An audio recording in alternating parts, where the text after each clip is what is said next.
all are the purpose of this. So the idea is that you have an opportunity to talk to them, ask them whatever you want. And that's what most of the session is going to be. I'll kick it off with a few questions and a few thoughts of my own. And then it's going to be you. You're the ones you're the journalist. You're the ones who should be coming with questions. I'm sure you have a lot of thoughts and wonder what could this possibly be like, or should I even consider doing this for my future? So we're going to utilize the guests that we have here to do that today. So if you, just a quick PSA, I have 2 classes. I might as well take advantage of the stage where I got it. I had 2 classes. One is advanced news writing, right? So if you want to know how to write, my students will tell you. We start from the very basics of the structure of grammar and everything else, and then we get into the structure of a story, and then we start writing stories, different types of stories, whether it's features, columns, news stories. By the time you're done with that class, you'll be very familiar, feel comfortable to go into internships and actually know what you're talking about. I also add some technology to that, some AI, Slack. If you don't know what Slack is, join my class. I'm happy to teach you that, so that when you walk into a job, at the end of the day, you're qualified. No one can tell you that because you didn't know this or that you won't be considered. So you'll know that's hosh-posh.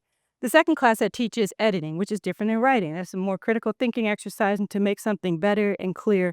And really, it's a coaching exercise if you're an editor to help somebody do their best work. And so if you're interested in those 2, and then I have been trying to talk to Professor Thomas, and I'll talk to Dr. Tassie. I would love to get into some reporting for you all as part of our curriculum. But those are the 2 classes I teach. So if that in any way interests you, just hit me up. I'm always available on Slack, text. My students know that. Always available to all of you. All right. So the purpose that we are here, what's this called? Beyond the Byline? We have 3 distinguished guests.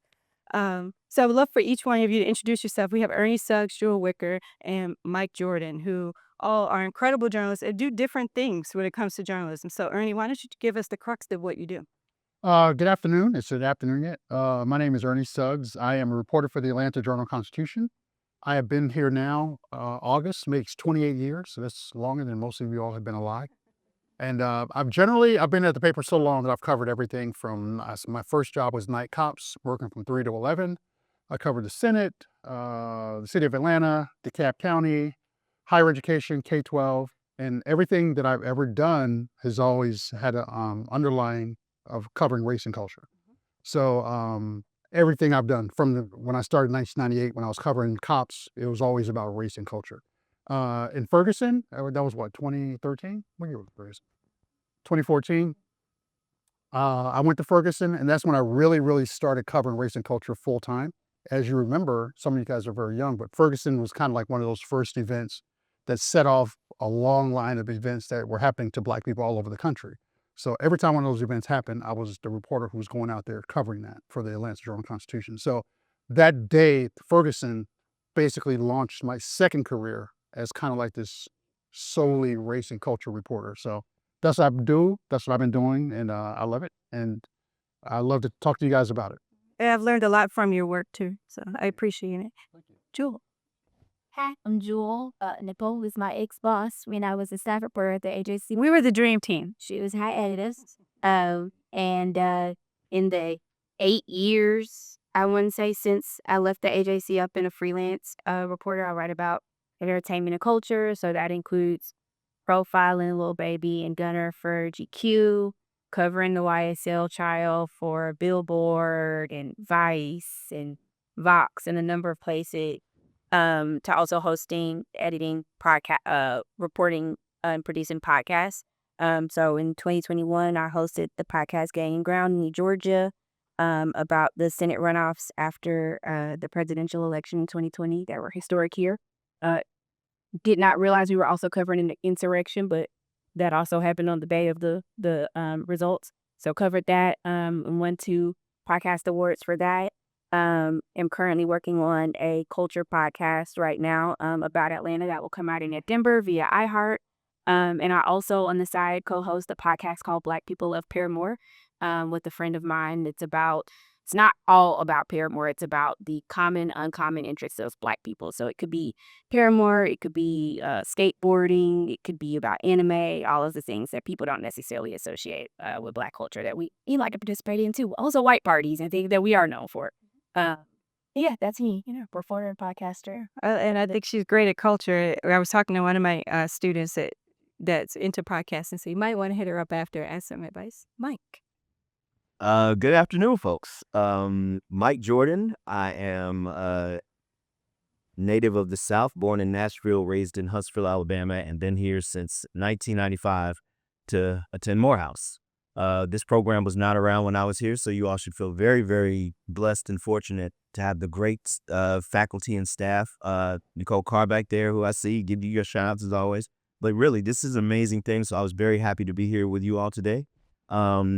I have a pretty different end for my career. I started in the music business, working from So Def as Lil Jon's intern to LaFace Records, where I had a copywriting contract and I was the senior vice president's marketing assistant.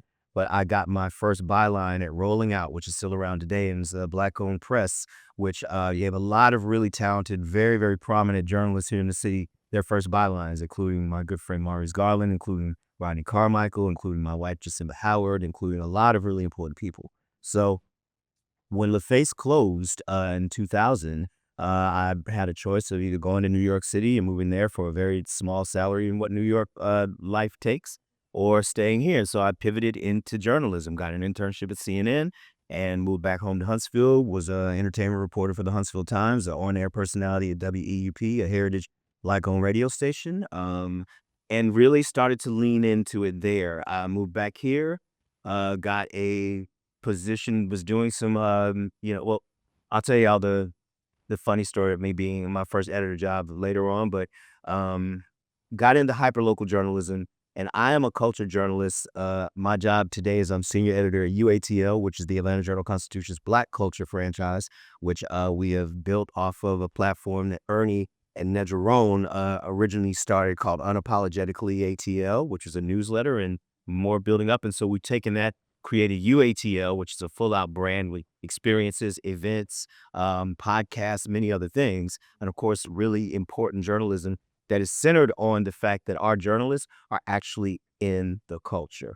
We're not parachuting people in, very selective of who contributes to this. They know what's going on. They've been around, and they have a breadth and a diversity of experiences so they can bring to it and diminish the idea that Black culture stops at the gate of your brown paper bag test or your fingerprint. Black culture is American and world culture because we were the first people to inhabit this planet. So all things stem from Africa. Black people go wherever they want to do. And in Atlanta, there's a Black person for every obscure thing that is possible. So we look at it that way from a very broad lens.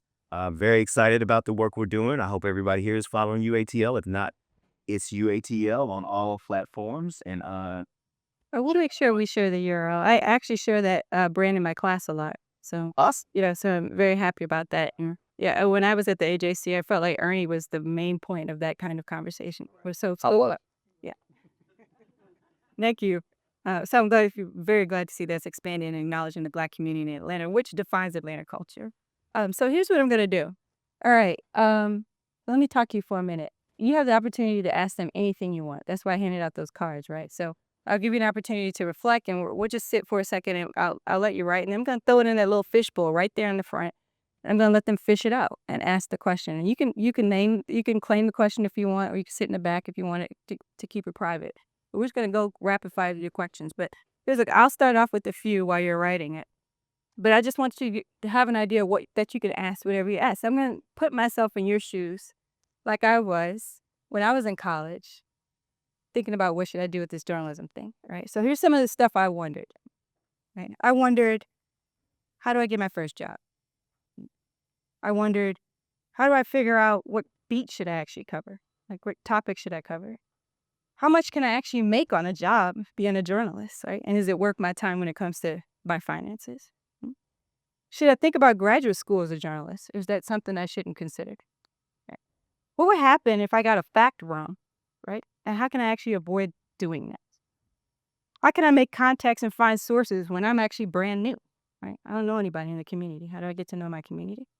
And then I also thought, how can I build confidence when everybody around me has been there for years on the job, but I have to do the same job, right?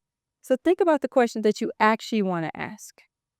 Just take the time to say, I'm just going to put myself out there. I'm going to ask whatever I want to ask. So I'm going to ask you all 3 questions, and then I'll give you time to write your questions, and then you're going to take the stage. So the first question I want to ask, I'm going to start with Jewel, because you're the prettiest on the panel. nails. Like she looking fly. I was about to say you the one about how do you get your footing, like if you're kind of the newest person. Yeah, I feel like I dealt with that under you. Why don't you take it away? And that's a really good question. Yeah, because when I started at the AJC, I felt like it was at a time the AJC historically had a reputation for this is not a December you go as a new journalist, right? You go to other markets, get your experience, and then you come. And I feel like I was a part of a wave of young career journalists who started at the AJC. I had only been in journalism for about a year when I got there. And I had the pleasure of Nikki and I started, I want to say, good part. You started 1 week and I started 2 weeks later. And so it was really challenging for me and intimidating because I'm coming into this newsroom. I've only been in journalism for a year. I have no clue what I'm doing, to be quite honest. I'm excited because I'm coming home and I'm from Atlanta. I get to cover a city that I'm really passionate about. But there are people like Ernie who have been there for a very long time, right? And I'm trying to find my way in this legacy newspaper where everybody is already established and I'm not, right? For me, I think what really helped and worked there was one, finding mentors and folks who could, answer questions I have, but also two, figuring out what my strengths are. Because even if you are new, you have strengths that you can contribute, right? So, gonna date myself. This was 11 years ago. Social media, live tweeting things, Snapchat, all of these things were you, right? And so I'm coming to a newsroom where folks who have been here for a while aren't familiar with these schools, don't know how to utilize it, report a lot, how to do those things. My strength was, y'all can help me be a better reporter, show me those things. I can show you how to use these things, right? Because these are native tools to me. They're things that I have always used as a reporter because they've been there since I was in high school. And so I found kind of a thing that I could offer to my colleagues. And I also was humble enough to know what they could offer to me and to be able to listen and to be able to take their advice, to have that exchange. And I think that really opened them up because it was folks who had been there for a long time. They had a lot of anxieties about where the industry was going. Who is this young girl? Is she coming here trying to take my job? And I think that exchange created these friendships that I'm still praying with a lot of the people who are, older than you, I really respect, who were at the AJC during that time because I was able to come in with that exchange, but also be humble enough to learn. Yeah. I have to say, I experienced the same thing because I was an editor, but the editors were typically older. This may sound old to y'all, but I was in my 30s at the time. And then I had to manage a bunch of people who had been doing it for decades. And so I took the same attitude. I took the attitude of there's a lot they can teach me and there's a lot that I can teach them. So it was a beautiful exchange with the Atlanta Journal-Constitution. So Mike, I have a question for you. I want to know, do you remember your first byline and what did that moment feel like? Yes. My first byline was I began by reviewing albums. And not long after that, I was writing business profiles. So, this is rolling out, but it was an album by a gospel rapper. And I absolutely trashed it because it was terrible. And I mean, it deserved it. It deserved it. And I mean, this is what you let me do it. I'm reviewing. I'm not stamping or co-signing. So I just trashed it. I mean, I was like dropping in like jokes. I was like, they say God doesn't like ugly. Like I'm in there like pulling the Lord into all of this. Because I'm like, you had the nerve to make this terrible album. And now somebody has to review it. So I just let it out. And I'm like, also, I'm trying to establish voice. I'm trying to get people to be aware. It's like this person is coming in a little bit different. Maybe hot, maybe, whatever else. But that was my first thing. And I remember being pulled into the publisher's office. He's like, it's a guy named Munson Steed. If you know him, he talks exactly like this. Hey, bruh, you kind of like, we might want these folks to advertise. You got to like ease up a little bit. I'm like, hey, got nothing to do with me. I'm like, if they're advertising, that's something between you. And so it's like understanding at an early age, because what you may not realize in a lot of situations is there's a conversation of the wall between church and state. That may be an old term as well. It should have no bearing on me what the sales team needs to do to hit our budget goals and everything like that. If you hire somebody and this brand is supposed to have a spirit about itself, an energy about itself, that we need to have an authenticity about ourselves. And so you asked me to do it, I did it. I didn't review that many more albums, but I did go on to do that in other places and do other reviews. But I do remember that, and it was great. And I stand on that review. I still have a clip of it. I saved everything I've ever done. I would highly advise you out there before I wrap up, save every single piece of writing you do, even digitally. Print the PDF or save it as print PDF, because websites go away and print publications certainly go away. The last issue of the Atlanta Journal-Constitution will be December 31st of this year. Yeah, yeah. Actually, I remember Ernie. I used to go by your desk and used to have us. Do you still have that anymore? That tall stack? No, we don't have permanent desk anymore. Well, okay, you never. Okay, yeah. I used to go by Ernie's desk, and before I even talk, I would have to ask him, "What the heck is that whole stack?" That was your bylines, right? Oh, wow, is there? Yeah, that was a lot of bylines. So it was just a portion of it. So I want to ask you, is there a story that you're not covering right now that you wish you were on? I mean, I probably wish I was covering the White House because there's so much going on in Washington. Not really. I mean, I've had a very, very good, diverse career. I've covered a lot of things. One thing I didn't mention is moving to Atlanta and the importance of covering Black issues. Is that growing up in Brooklyn, New York, and going to a historically Black college. I went to North Carolina Central University. My mother was very, very deep into the culture, so I've always been very deep into the culture as a writer. So moving to Atlanta in 1997 when Coretta Scott King was still alive, and Joe Lowry and C.T. Vivian and John Lewis and James Orange, all these people were still here. So being able to cover them and tell their stories has always been very, very important. So I think that when you ask if there's something that I want to be covering, not really. It's interesting covering Black issues is that, and people always ask me as a reporter who covers Black issues, why do you do that as a Black man? As if I would feel better covering the Senate, or if I would feel better covering the White House or something like that, as if covering Black culture is lesser. And my answer to that is that no one is going to do it better than me. For 30 years, nearly 30 years at the Atlanta Journal-Constitution, I've been the voice and face of Black culture covering events in this community. So no one, if I wasn't here, it would not have been done. All these stories, I wrote a story today that's about Jim Alexander, who is this great photographer who's been around since 1976 here in Atlanta. If I'm not here, or if UATL doesn't exist, these kind of stories aren't told. So I think it's important that we as Black reporters, even if we're working in white institutions, understand the importance of covering Black issues. And I always used to tell people, and I'll get on my soapbox, when people get mad at me and say, hey, why'd you do this to Kasim Reed? Or why did you do this? Or why'd you report about these problems at the King Center, for example? And I say, well, you want me to do it, or you want Bill Torpey to do it? So it's like, Say who Bill Torpey. Oh, Bill Torpey, I mean, and nothing's wrong with Bill Torpey, but Bill Torpey is a columnist. He's a white guy. I don't want to say Bill Torpey's name like that, but I'm saying, do you want me as a Black reporter covering it who has context, or do you want someone who's just floating in, who's parachuting in to cover this? And that's all they're going to do. When I covered higher education in North Carolina, people always used to say, well, I'm glad you're here because I covered, historically Black colleges, nominated for a Pulitzer Prize for a series that brought me actually to the Atlanta Journal-Constitution. And they would always compliment me about my coverage of Black colleges, right? And I was like, oh, I'm glad you're doing positive stories. And I always kind of rejected that. Like, I'm not doing positive stories. I'm just doing stories. So I'm here on campus every day. I'm at Central every day. I'm at A&T every day.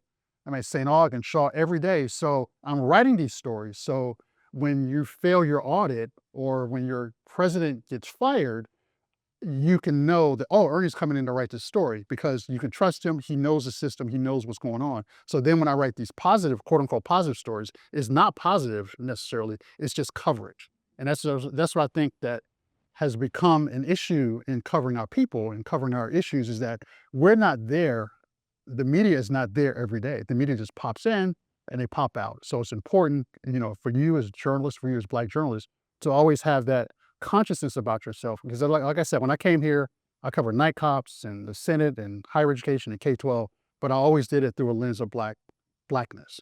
Everything that I wrote, I always interviewed Black people. Not that I was a racist or anything, but I just made sure that we were represented, and I made sure that our stories were told. That's beautiful. And you do such a good job at it too. Oh. Yeah. Okay.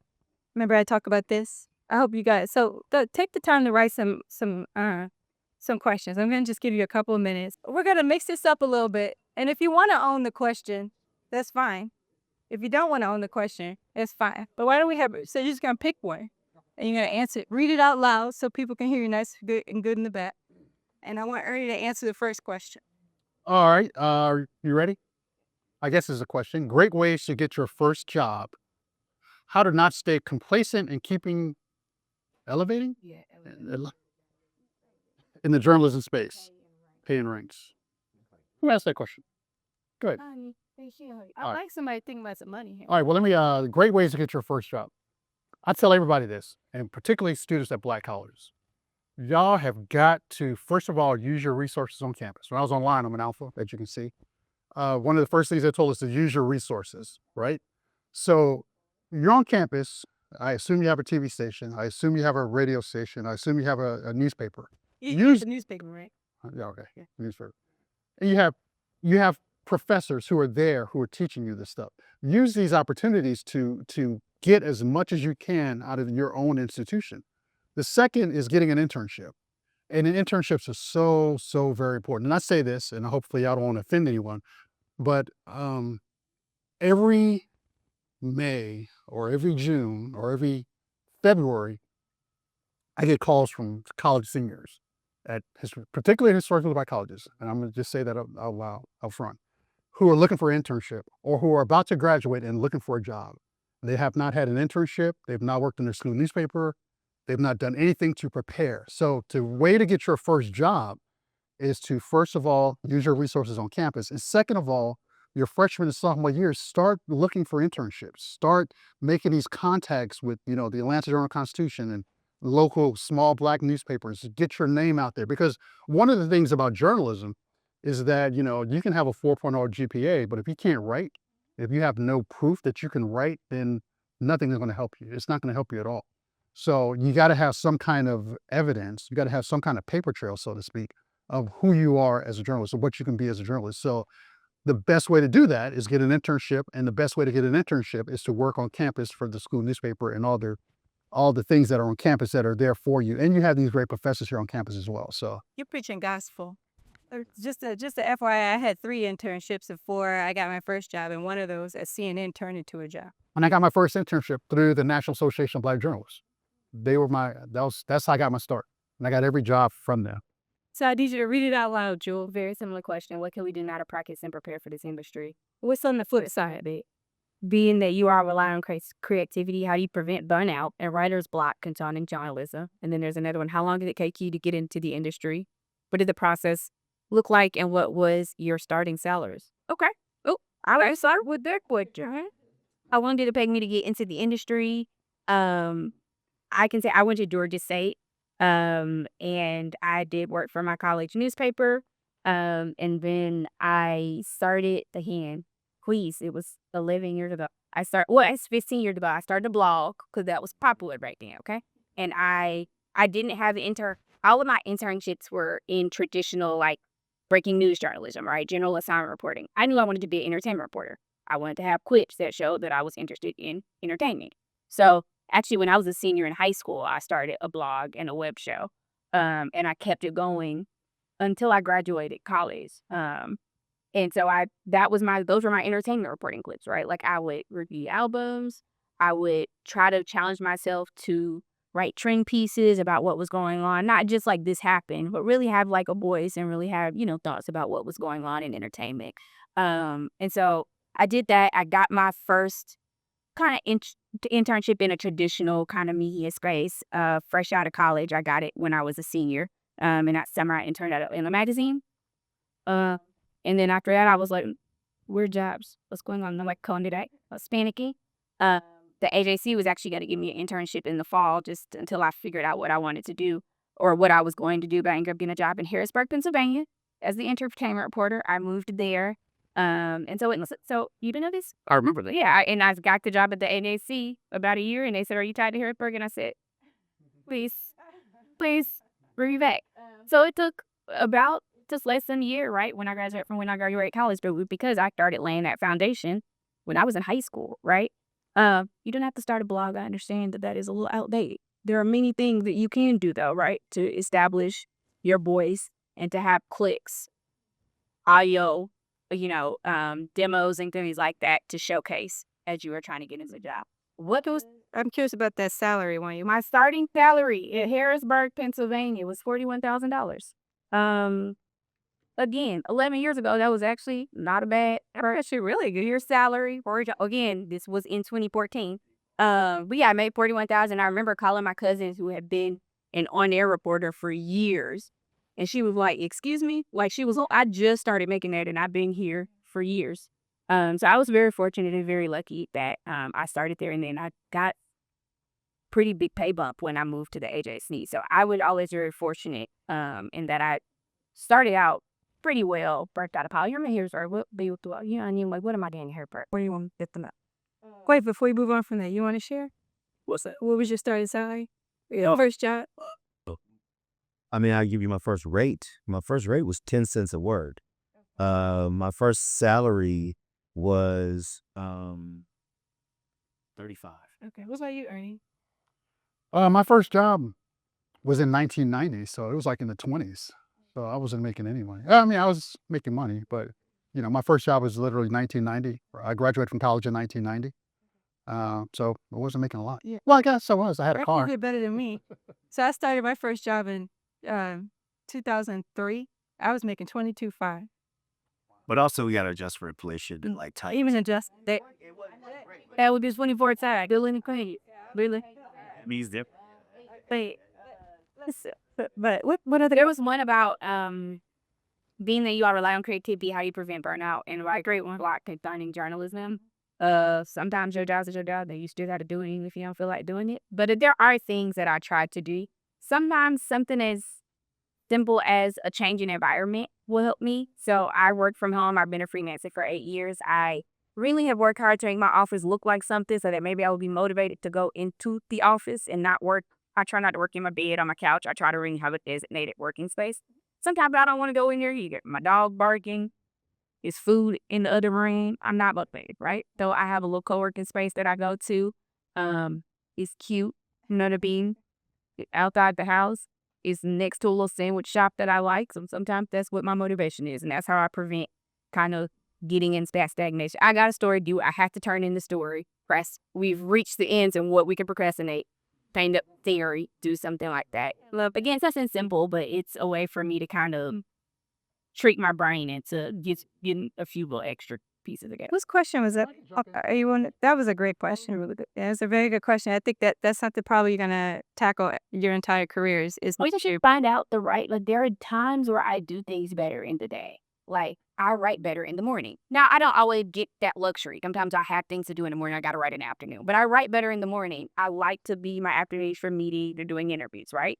So I try as much as I can to structure my day that way so that I can do the thing that I'm best productive at the times where I'm most productive. Some people, they write there at night, right? Again, that is not always the case and it's breaks at all times. But I try to structure myself like that to give myself, give myself a leg up. Like do the thing when you know that you're better at doing the thing. Yeah.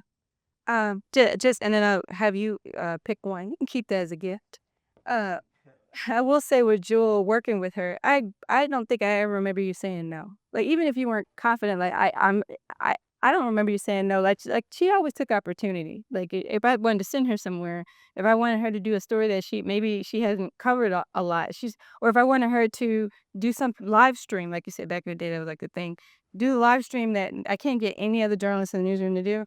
Jewel was right there to be like, sure, I'll try it. Sure. And that was your word. It was. Sometimes they had me with them. And I would just say, I would give my whole big pitch, and Jewel would say a simple word. So that's my recommendation to you is that I know we're taught a lot about, the whole balance thing, but I think you balanced it really well and just being available. And it made her really stand out as a person. Mike, you're up. Go for it. Get a good one. What does it say? Leave that alone. It is, honey. You need your glasses. No. 2 questions. How do you approach uncomfortable situations as a journalist? And the second is, what advice would you give to a student who is unsure about what they want to cover? So starting with how do you approach uncomfortable situations as a journalist? So one of the things I call it like breaking contact. And what that means is, strange enough, I think a lot of people nowadays call themselves, and probably they are, so I don't want to sound unfair like I don't understand it, but introverts and extroverts, and the idea of that. Truth be told, like I'm definitely an extroverted person, but I would be just fine, like, being gone. And like y'all could have like an island or mountain or a prairie, wherever. But you can get comfortable with that distance that it takes. And when you are a journalist, you have to get uncomfortable. So you're essentially in the business world and sales, this is cold calling. And you're going to do a lot of cold calling to get a story. You need to develop the gut, the diaphragm, the insular, stomach strength to just break that contact. And what I like to do, begin the very first person, the first call I make in the morning is that, and it just gets you into the rhythm of, if I'm talking to somebody, I just get used to it. Be interested in what they have to say. If it's a customer service person because T-Mobile has messed up my phone call, if it is because of, whatever else needs to happen, get into the mode of having that conversation, whether it's awkward or natural or free flowing, get the information out that you need and get used to that in situations where you don't know this person at all. And that's going to happen when you are somewhere where there is breaking news. And again, you got an assignment, you need to come back with a story. You need to get comfortable. I was covering the Asian spa shootings for The Guardian. I was on that assignment for a week or 2 weeks. And that's one where you are out there talking to people. Yeah. And on the thousands of people who were reportedly passed. Yes. Over that. Yes. And so, as a journalist, you're approaching something, then there's some discomfort in just the subject matter itself. I'm also outside of my community. I'm going to people who their experience with this has some congruence with, what happens in our community a lot of times, and other people come in and they report. So there's a sensitivity to that. But that's what I think we just have to get used to that. That's one of the costs of doing business is this is not a business that lends itself to comfort. It is, you are working, you are meeting people, you are getting their stories. You are not always even able to include their stories. Even if they had something great to say, you have a word limit and you have to get comfortable with the fact that someone may have given you great information. They don't make the story for reasons that have nothing to do with some other things. So it is a thing where, and I'll tell you the biggest part of that comfort, what's really uncomfortable is whether you've written you've written a really good and important story when you are uncomfortable when it goes live. When that story goes live, I think Nicole's laughing because of one specific story. Many stories that you've done. But when the story comes out, if you don't feel a little bit uncomfortable, you might have left a little bit on the table. So that is, were your facts proper? Did you fact check? Did someone else? It's great to have a fact checker, but did you do your due diligence? Did you get all of the proper context? Did you reach out to all of the sources that you were supposed to? Does everybody know what's coming? These are standards and practices things, but these are like all these things that line up, but ain't nothing like when that digital ink and that illustration or that photo goes live or it's in a printed version. That's a whole other thing because it ain't easy to retract something that's in ink on paper. So that discomfort is part of the job. It's nothing like the relief that when you get it and everything seemed to have gone well, there's a quiet that happens. So no one comes out, hip, hip, hooray. That they do sometimes. You might get an award and all that's great. But the good reaction is just silence. And people are letting it absorb and people are like, wait a minute, there's information here that I didn't have before. Getting to that point is uncomfortable. And guess what? What's your next story? What you working on next? So get used to discomfort. You have to want to do it so much that discomfort is a small price to pay in service of what you are providing to the audience that thinks enough of you and your byline to come back to that next story because you didn't fall flat on your face that time. What was your second question? My second question was, what advice would you give to a student who is unsure about what they want to cover?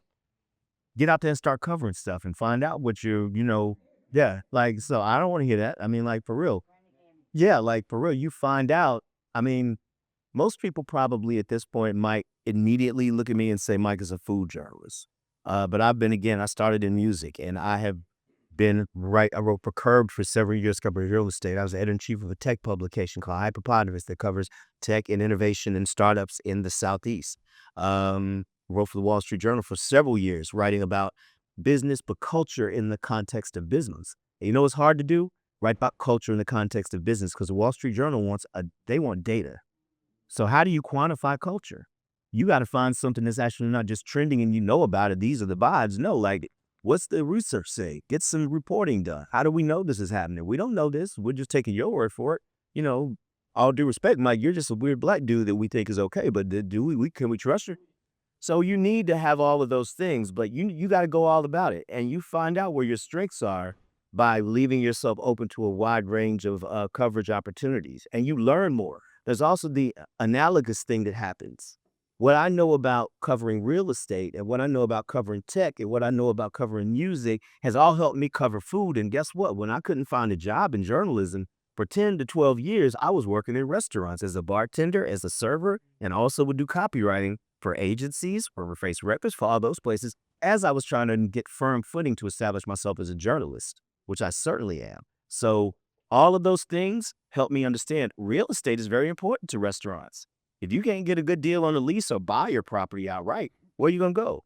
Then you need to know about, all of the different loans and access to capital. Before you can cook chicken and waffles, you need to be able to get the type of equipment that's going to make it not taste like, the cookout. So all of these things are important. It get you a leg back. It get you a leg back too, because God forbid the biggest rapper get a RICO case and you don't know how to pull court documents. You never covered a court case. You know what I mean? There are a lot of entertainment reporters who can cover the entertainment. Yep. But if they're looking for somebody to cover the court case about the entertainer, it's not as many people who have experience doing that. That gives you a leg up. That gives you experience, right?